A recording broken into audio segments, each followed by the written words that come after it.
Meep.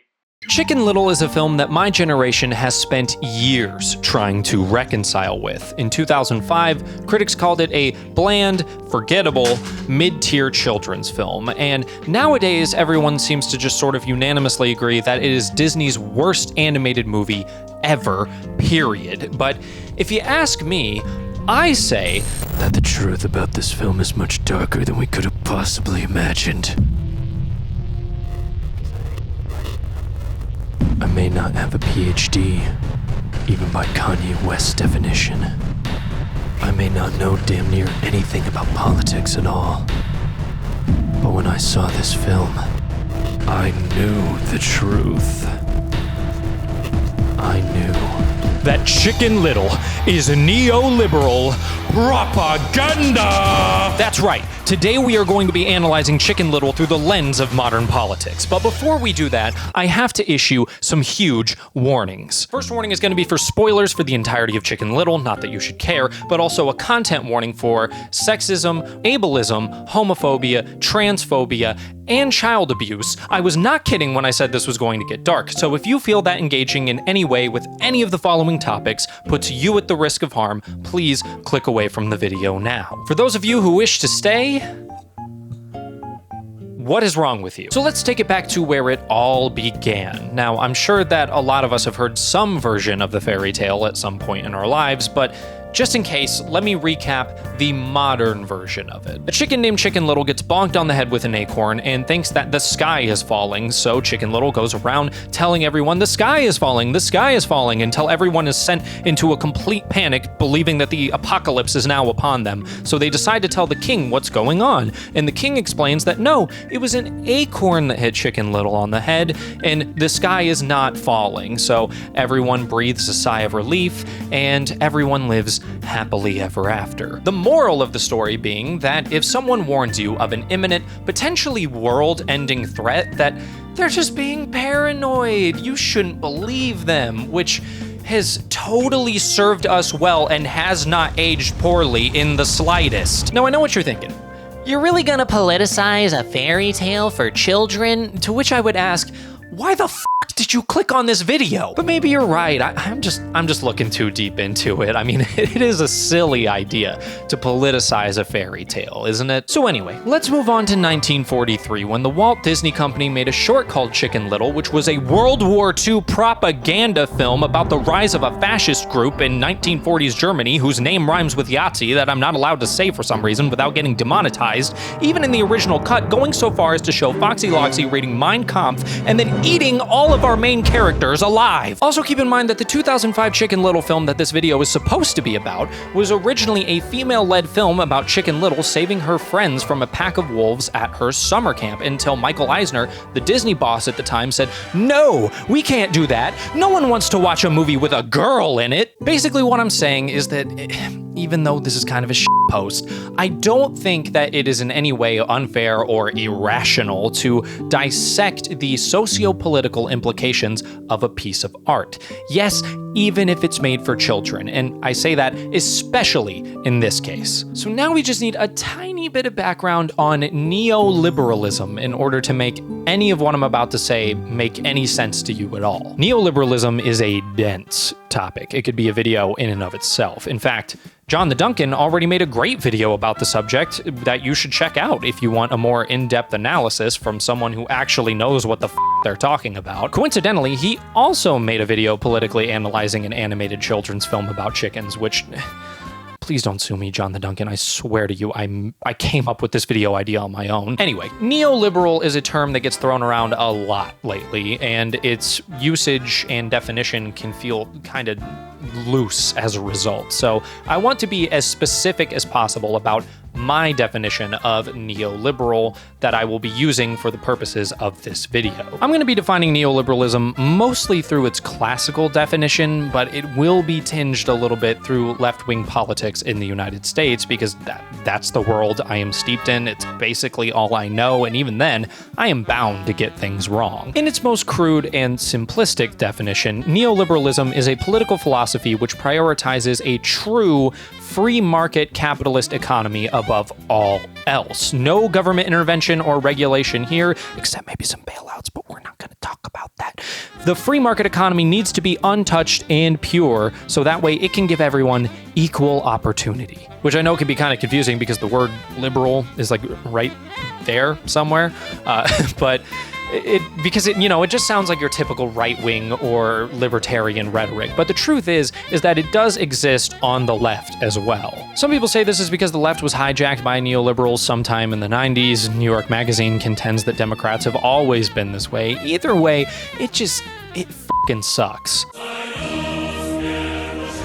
In my analysis, the biggest difference between a left-wing neoliberal and a right-wing neoliberal, at least the difference that will be most applicable to my dissection of Chicken Little as a film, which I promise is coming soon, is that left-wing neoliberals will aesthetically adopt progressive mindsets about equality between all races, genders, sexual orientations, etc., but will do nothing to actually challenge the capitalist structure that helped form and currently perpetuates the inequality and oppression of the very people they are supposedly advocating for. In fact, they believe that somehow existing in a true free market capitalist society will magically fix all of these injustices by itself.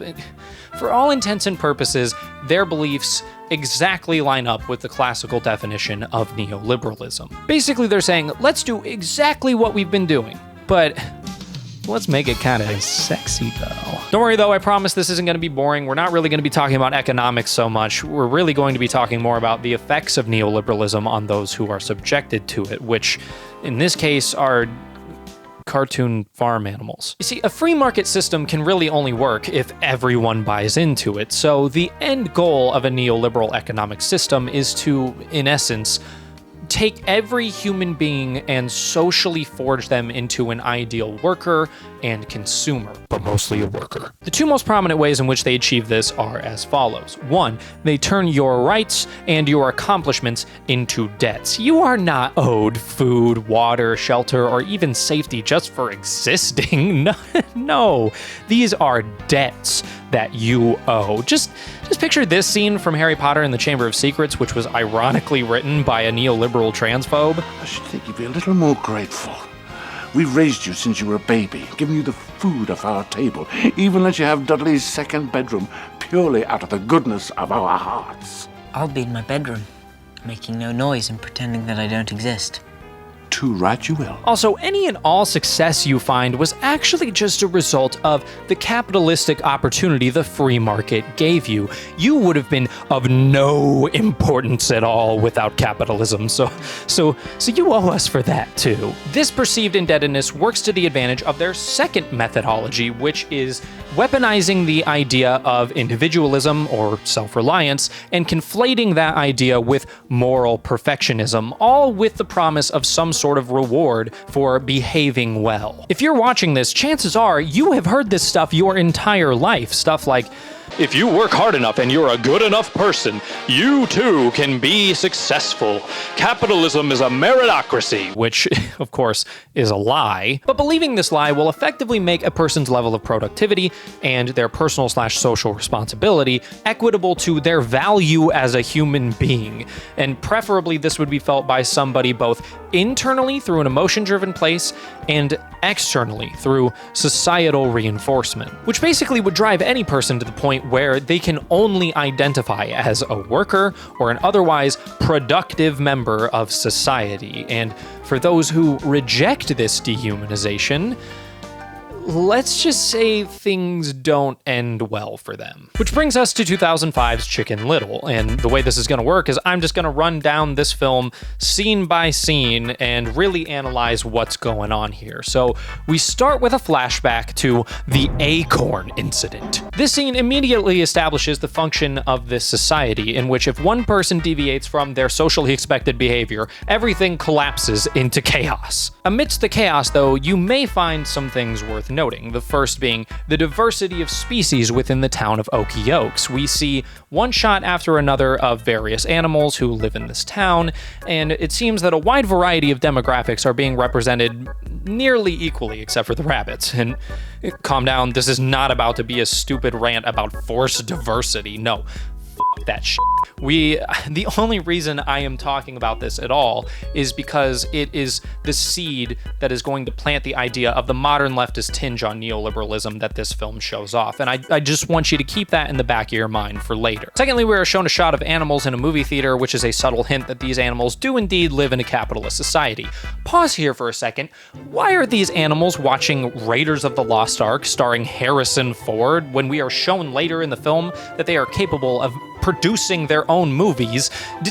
I know that it was just for the lazy gag of the water tower bursting through the screen, but did the animators or anybody creatively involved not think about the implications of this? Like, Harrison Ford is the only human being we see in the entirety of the film. And this implies that not only have millions of years passed to where animals have become anthropomorphic, humans are probably extinct at this point. And not only does capitalism still reign, but we are still regurgitating the same nostalgic media from who knows how many millions of years ago. This is the stuff of nightmares. Anyway, the point being that, like I said, if one person deviates from their socially expected behavior, the entirety of society begins collapsing, and the deviant will be punished. The deviant in this case being, of course, Chicken Little. And oddly enough, he isn't really punished to like the fullest extent of the law. He's really only punished through social ostracization. And I think it's very telling that the mayor, the highest ranking official in municipal government, is showing up personally to chastise Chicken Little's father for his son's behavior. Remember, he's not grilling Chicken Little or his father for like property damage or for breaking laws. That's what the sensationalized media is for. No, the mayor is principally concerned with the fear that has been injected into society thanks to Chicken Little's actions. Come on, Buck!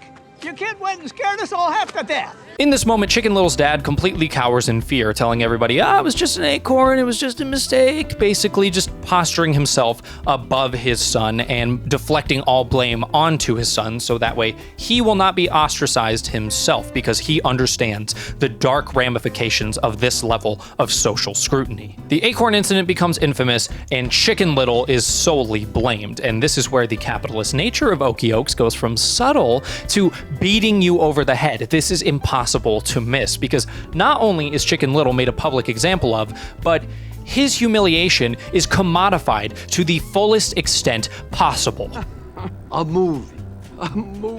First it was all over the papers, then they wrote a book about it, then the book on tape, and the board game with little spoons with your face on it, and the website, the commemorative plates, yeah. you know, you saw them, Yeah, right? I saw You can't eat off them, but they're there. Well, they're not microwave safe. Billboards. Dad, You saw the billboards? Yeah, I saw them.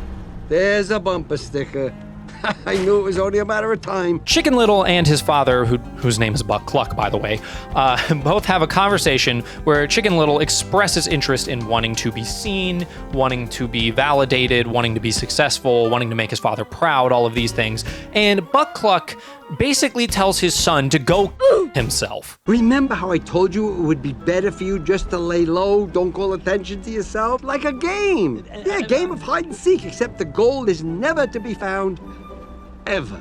This is one of the grim realities of neoliberal capitalism. If you are not exemplifying desirable individualistic traits, there is a very distinct possibility that your entire bloodline will be eradicated, slowly and painfully. Buck Cluck is essentially advocating for this, saying that it would be much easier for Chicken Little to give up and stop existing, which I know this may seem like a lot that I'm looking into right here, but this isn't just a one-off thing. This comes up again, and we will talk about it later, as I keep saying, but we're not going to get into that now because now we have to talk about the montage of Chicken Little trying to get to school after his access to public transport is denied. The montage is set to One Little Slip by Bare Naked Ladies, which I believe is the only original song written for this film, minus the orchestral stuff, and the song itself provides commentary on the very function of the society of Okie Oaks. The lyrics basically detail that one mistake within this society could mean the end of your life, and this is made most apparent by the bridge, which, I mean, do I even have to say anything about this? I feel like it speaks for itself. But more strongly than any of that, this montage beautifully highlights a contradiction in a left-wing neoliberal capitalist mentality. While neoliberals may advocate for equal opportunity of all people within the free market, the capitalist structure and the neoliberal pressure of absolute self-reliance are both inherently discriminatory. In fact, they're blatantly ableist. Chicken Little is too small to reach the button for the crosswalk. One little piece of gum is enough to stick him directly in the line of oncoming traffic. He can't even get into the school beyond the front door besides propelling himself up to the first floor, and he can't even reach his assigned locker. And even if he could reach it, his entire body fits in, so he could easily get trapped in it, which we see in the film. Thankfully, though, Chicken Little is incredibly resourceful and self-sufficient. He has developed the skills necessary to overcome each of these obstacles, as they have likely debilitated him on a daily basis for his entire life. But you said earlier the goal of neoliberalism was to create self-motivated and self-sufficient individuals, so Chicken Little's feats should be rewarded and recognized, right? The difference is that Chicken Little's feats of self-sufficiency are only for his own benefit and not the greater benefit of society. We have already seen how society does not want Chicken Little to succeed. They do not want his actions or his characteristics to be socially reproduced, and this is very clearly demonstrated by the ways in which he is disadvantaged in this world purely for existing. He's risen above individualism into exceptionalism, that is to say, putting in more work than is expected on average, not in the hopes of succeeding or potentially thriving, but purely as a means of survival. So anyway, back to school, Chicken Little is absent for his first class of the day because he gets stuck in his locker, as we saw earlier. Now comes roll call, which is another important thing to note. The film is directly pointing to the diversity and representation within the classroom. It is quite literally calling the audience's attention to it. You got a porcupine, you got a fox, you got a goose that makes this noise. Also in this class, they're learning mutton, which just means they baa in unison. Baa, wake up, sheep. And I want to make this as clear as possible. This is not a rant on forced diversity. Shut the fuck up. Please don't put words in my mouth. This is just me pointing out that on a surface level, they are portraying Okiokes as a civilized, welcoming society. But once again, those contradictions of neoliberalism begin rearing their ugly heads as soon as we contrast these students with the next three students they show. We have Runt of the Litter, who is also impacted by ableism due to his size. He's just very big, as opposed to Chicken Little being very small, quote unquote. And he also clearly has some sort of anxiety disorder. Also, next we have Fish Out of Water, who I do not have the time or knowledge to properly psychoanalyze, so we are moving on, lastly, to Abby Mallard. Abby uniquely suffers from the fact that she is a girl who does not meet the beauty standards that have been dictated for her, which capitalism obviously prescribes beauty standards as a means of selling products, and that applies to men, women, non-binary people, literally everyone. But for women in particular, there's a more insidious agenda at work here. Beauty standards in and outside of commerce are a means of social conditioning, which is kind of similar to how we saw with Chicken Little, where the acorn incident was commercialized to condition the populace to discriminate against him. But in this case, it's being used to reinforce the idea that women themselves are a commodity, and that their primary purposes are to be submissive to men and to bear the children of men, which is a multi-layered cacophony of awful. The idea of women as trophies for men to win, and that they are solely responsible for bearing and raising children, is so bluntly dehumanizing on a fundamental level. It is misogynistic, it is homophobic, it is transphobic, and then you think about the fact that this dogma is being used on children. Yeah, it's fucked. I know what you're thinking. This is ridiculous. You're looking too much into this, which yes, of course I am. That's the entire point of the video, but I'm just bringing this up, as I keep saying, because this is not an isolated part of the film. It is integral to the plot, and I just want you to know, when it comes up again later, how messed up it is that this is included in the film at all. Let's just move on to Dodgeball. Dodgeball. This is a prime example of how social conditioning is reinforced at an institutional level. This school dodgeball game is divided into two teams. Split into two teams, popular versus unpopular. Hit the pig, kids! The school dodgeball game being divided like this is psychologically driven to teach these children that unwanted social traits are to be punished or eradicated. As the game progresses, Chicken Little re-enters the film and begins talking to Abby, and Abby is very nonchalant about the fact that Chicken Little is so late. In fact, she even says this. I had a run-in with my old nemesis. Gum in the crosswalk. You won this round. Your old foe. This again proves my point that the ableist design of the city has been a daily plague on Chicken Little's life that he has been tirelessly trying to overcome. This isn't really what's hurting Chicken Little, though. He is really hurting emotionally because of the conversation he had with his father. He's very discouraged by the fact that his father told him to just stop existing, but he isn't going to let it discourage him. He is determined to be useful to society. This morning, my dad told me I should basically just disappear. But you know, that's not gonna get me down, because I've got a plan. Look, one moment destroyed my life, right? All I need is a chance to do something great to make everyone forget the whole sky falling thing once and for all. Whoa. And then, my dad will finally have a reason to be proud of me. Abby suggests that instead of just accepting this dehumanizing idea that you can only be worth something if you prove yourself to be worthy, that he instead tries his best to be emotionally introspective and have an honest conversation with his father about how he feels. Your dad didn't support you. I And you have been hurting inside ever since, right? You have got to stop messing around and deal with the problem. Oh, well, okay, yes, Here's but the real solution. You and your dad talking, closure. Listen, talking's a waste of time. I gotta do something great so my dad doesn't think I'm such a loser. Chicken Little, of course, rejects this idea because he is falling prey to his conditioning, which disheartens Abby. But, of course, Abby is not immune to this either. Notice how all of Abby's conceptions of closure and emotional honesty come from cosmopolitan magazines that are specifically targeted at her species. This not only proves that beauty standards are being forced onto young women in this society, but also that they are being used as a vessel to condition them, all while exemplifying how the duck species niche is being catered to commercially. And then this moment happens, where Abby says that only women are good at open and honest communication, and then she gets hit in the face with a dodgeball thrown by a woman. This is a reminder of the fact that the problem Abby is attempting to grapple with is much deeper than she realizes. In a society that is collectively made up of conscious individuals, gender roles are not as inherent as they are in nature. There's no alpha or omega. Men are not inherently dominant and women are not inherently subservient. These ideas do not serve us because our consciousness ultimately nullifies them. It renders them completely useless. They are no longer necessary for the survival of our species. The reinforcement of these roles is a taught and learned behavior. It is a systemic issue that is a result of capitalist structures which,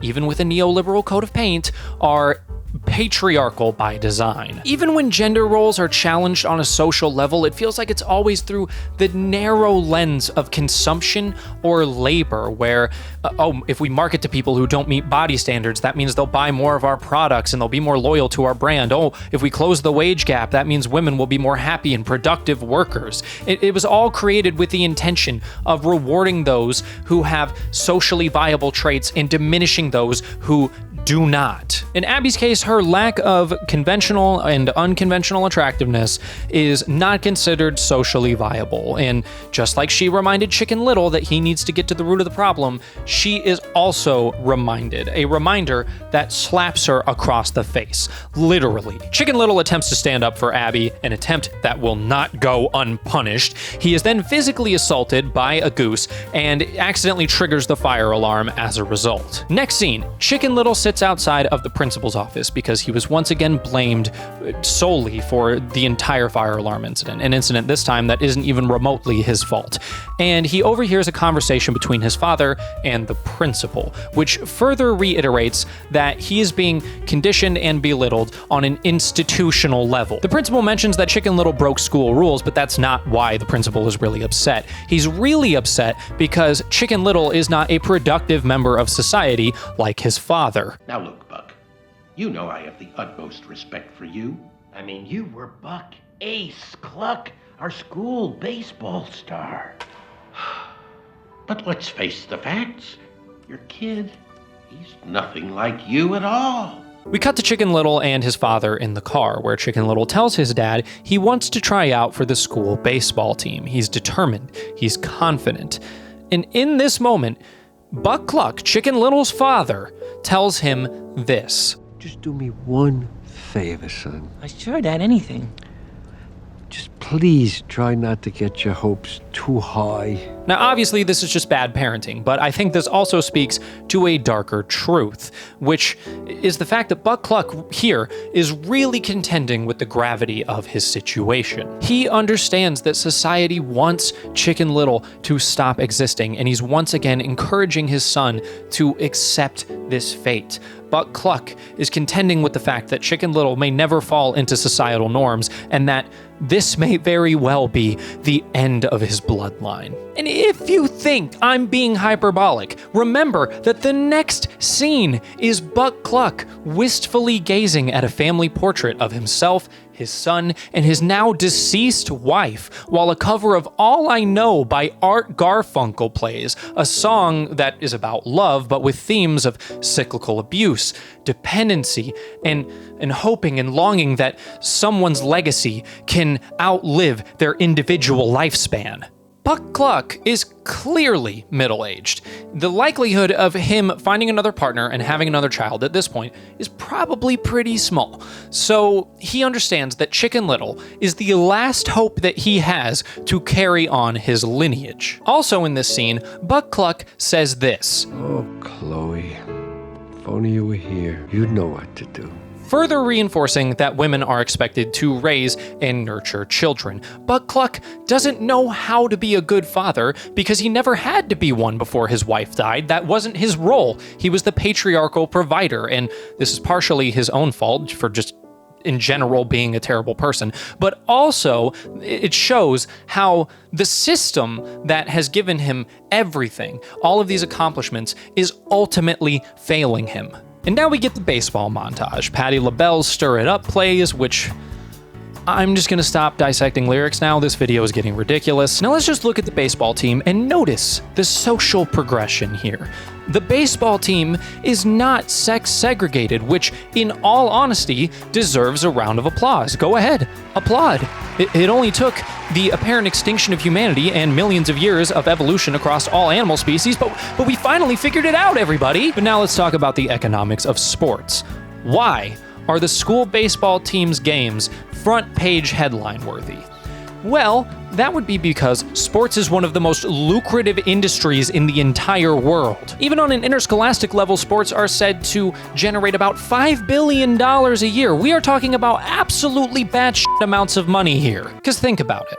A parent has to pay about $1,000 a year for their kid to even be in sports, and then people have to pay to attend the games and pay for concessions. And let's say the local team starts winning a whole bunch and it gains media attention, and maybe a star athlete rises from the high school team to the college team all the way to professional sports. And next thing you know, talent scouts are in this local community looking for the next big name. And if the team keeps winning, the cycle of hype just keeps perpetuating and perpetuating. And next thing you know, this school is known for its athletics program. And then families are moving their kids to this town in the hopes of them becoming star athletes. And next thing you know, property values start rising. And then businesses start cropping up left and right to cater to this new market that's been built. And then all of this money gets funneled into corporations who are exploiting. So the championship school baseball game in Chicken Little is really important, is all I'm saying. It's so important that Mayor Turkey Lurkey shows up in person.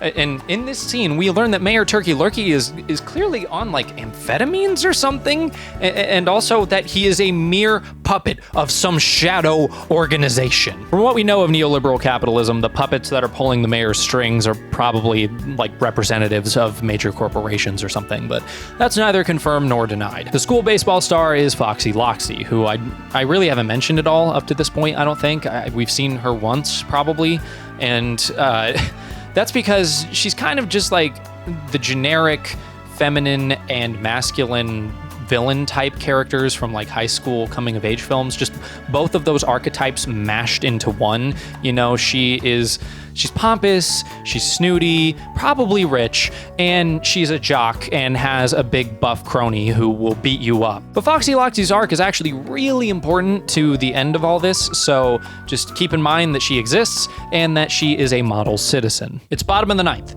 Chicken Little is up to bat, and everyone is terrified. He cannot ruin this capitalistic opportunity. So his coach tells him, don't swing, just try your best not to strike out, so that way Foxy Loxy can go up to bat and win us the game. But Chicken Little is of course determined to do something great, so he swings and he misses.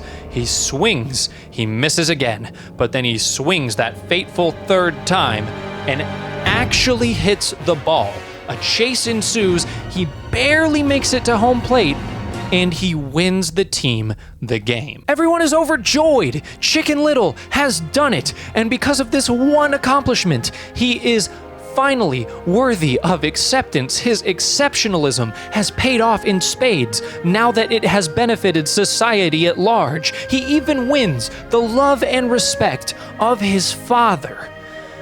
But the corporate overlords giveth, the corporate overlords taketh away. Chicken Little is thanking the gods that he was finally allowed access to an opportunity, when suddenly, the horrors of reality hit him over the head. The piece of the sky has returned, and this is where the movie goes off the f***ing rails. So basically, the piece of the sky was actually a piece of an alien spaceship. Yes, there are aliens in this movie. Do not ask me why. And then our characters are walking around on an alien spaceship. They're getting chased by aliens. Almost none of this is thematically relevant, by the way. I don't know how to talk about this. Like, I guess you could say that the aliens are a metaphor for the nationalist rhetoric that illegal aliens are going to cross the borders and destroy our society, but that feels like way too much of a reach even for this video. The only important things you find out during this sequence are that aliens have it out for Earth for some reason, and that they have a child, which they accidentally leave behind. Chicken Little warns the town, and a group of people rush over to the baseball field to see the alien spaceship that Chicken Little says is there, and while they're all sprinting on their way there, they just suddenly stop to look at a penny on the ground. How much more obvious could the capitalist themes of this film get? Everyone in this town is so brainwashed that a goddamn penny on the ground is more important than a flying saucer. The mayor even turns back to grab the penny off of the ground. He is driven only by greed and monetary gain. So everyone finally makes their way to the baseball field to find nothing. Chicken Little is right back where he started, except this time he of course has the full support of his friends since they too witnessed the incident, but that isn't enough. So once again, the town begins chastising Buck Cluck for not controlling his child. Chicken Little begs for his father's support. He thinks that he won love and respect from his father because of the baseball game, but in his moment of need, Buck Cluck cowers to fear. This man is so socially indebted because of the privileges that he was awarded that he is willing to sell out his own son to keep his place. This scene is f***ing heartbreaking. Looks like this is just a big, crazy misunderstanding. Well, other than the penny, this whole evening was a wash. Buck Cluck is gone. We lost him. He's too deep in the weeds to ever be redeemed. Foxy Loxy comforts Buck Cluck by saying, "Don't take it so hard. No one blames you." Which basically just translates to, don't worry, we're not going to punish or ostracize you, only your son, which we find out in the next scene was a lie. So Chicken Little is once again demonized in a sensationalized media report, which is basically saying that somehow the following day, panic is still ensuing because of the incident at the baseball field, and they make a really off-color joke about lemmings attempting to kill themselves, all while Buck Cluck is being bombarded with hateful emails and phone calls, one being from his own mother. Yeah! Oh, yeah! Well, I'd like to see you try. Okay, I love you too, Mom.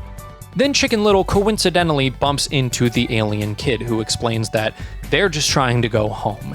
And so Chicken Little and his friends make it their mission to get the kid home safely. But of course, the alien parents are pissed, and they start destroying Okie Oaks in an act of vengeance. The constructs of reality are now breaking around everyone's eyes like it's the fucking Truman Show or something. And even though every word that Chicken Little has ever said about aliens is now 100% undisputably true, for some reason Buck Cluck does not believe him when he says that they are just there for their kid. And so Chicken Little goes off on his own. As the panic ensues, REM's It's the End of the World as We Know It and I Feel Fine begins playing, because of course this song is playing, just think about it. And Foxy Loxy and Mayor Turkey Lurkey get laser blasted by the aliens from War of the Worlds. Chicken Little and his father have a touching moment in the movie theater, which of course is not touching at all, because the only reason Buck Cluck is even apologizing is because he has irrefutable proof that he is wrong, and he of course then reinforces that Chicken Little's mother was solely responsible for taking care of him. Your mom, she was always good with stuff like this. Me, I'm going to need a lot of work. But he at least does say that he is sorry for treating Chicken Little the way that he was treated societally. I love you, no matter what. And I'm sorry if I ever made you feel like that was something you had to earn. You starting to see it now? Chicken Little's entire life is now completely put together for some reason, and he decides to profess his love for Abby Mallard and kisses her because women are just trophies for men to win for their accomplishments. As Chicken Little and his friends scramble to get the alien kid back to its parents, Runt drives a fire truck up to them to save them, and he's initially just trying to get them out of the line of fire, but Chicken Little explains that they need to get to the top of City Hall, so that way they can deliver the kid to its parents. And Runt, of course, is scared at first, but then Chicken Little says, "We will survive." Runt then passionately sings I Will Survive by Gloria Gaynor. Yet again, the song choice is just speaking for itself here. And then, of course, Abby Mallard is now completely submissive to whatever the men are telling her to do because she's under the spell of love. And long story short, everything gets resolved. You know, the aliens get their kid back. They put the town back together exactly as it was, including bringing back Mayor Turkey Lurkey and Foxy Loxy. But whoa, we got to talk about this. So you may be thinking, why would Foxy Loxy being turned from the model, perfect neoliberal citizen into a dainty and ditzy girl who looks like she dresses in the 1940s or something be beneficial to society? Isn't that antithetical to everything that I was saying before? But actually, kind of, but no, it actually is just one of those contradictions of neoliberalism, once again, rearing its ugly head. So I thought it'd be a good idea to explain this in tier list form, because that is the level of dehumanization we need to reach in order to rationalize any of this. So as you can see, I already have the two characters that we are going to be analyzing placed here on the list. In S tier, we of course have Foxy Loxy, and in F tier, we have Runt of the Litter, the social reject. So Runt obviously did a courageous act getting his friends to the top of City Hall, and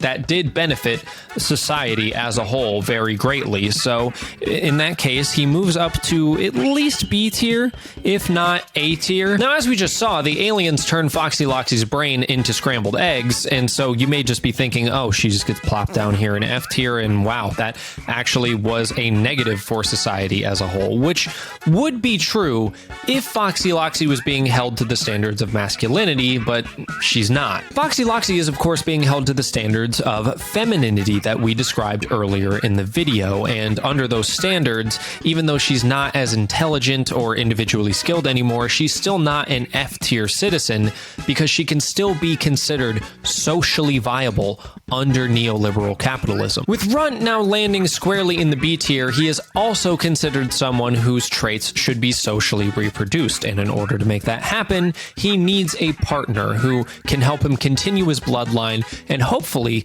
continue the cycle of indoctrination and indebtedness. Which is exactly how Foxy Loxy functions by the end of the story. Much like Chicken Little, Runt gets awarded his trophy woman for helping save the town. So in that case, Foxy Loxy's stupidity and submissiveness is actually considered desirable. So she's not going all the way down to F tier. She's like C tier at least, but more realistically, she's probably probably matching up right at B tier with runt of the litter. Either way, C tier or B tier, it does not matter. The averaging of these two lives is still a net gain under neoliberal capitalism. This is so disgusting. Just make the movie stop. Wait to put her back the way she was. No! She's perfect. So the townspeople get to overhear how Chicken Little is solely responsible for the fact that Earth was not completely eradicated. So once again, his accomplishment allows him to finally be accepted. And then one of the aliens shows off their three-eyed Mickey Mouse watch. Space capitalism. The aliens also explain that the entire reason they're even in Okie Oaks in the first place is for their acorns. Apparently, Earth has a universal monopoly on acorns, and Okie Oaks has capitalized on that. Space capitalism. Cut to 1 year later at the premiere of the new Chicken Little film, this time being a positive reinforcement piece which displays Chicken Little as being heroic and performing the expectations of masculinity, and also shows Abby Mallard conforming to societal beauty standards and pining over Chicken Little because of how manly he is. And Runt is displayed as like some sort of war general or something, again, hyper masculine. Abby. Ace! Abby. Ace! Abby. Ace! Everyone gets excited and claps as the movie version of Chicken Little saves the day and rides off into the sunset with Abby on his shoulder. And in reality, Buck Cluck holds Chicken Little on his shoulder with pride as everyone begins wildly cheering for him. Chicken Little is finally accepted and celebrated for everything that he did. The credits roll, and what's the only lesson you could possibly learn from having watched this film? Your life is only worth something if it is valuable to society as a whole. Fuck this movie. Ladies and gentlemen, it's just gibberish. Gibberish of an insane person.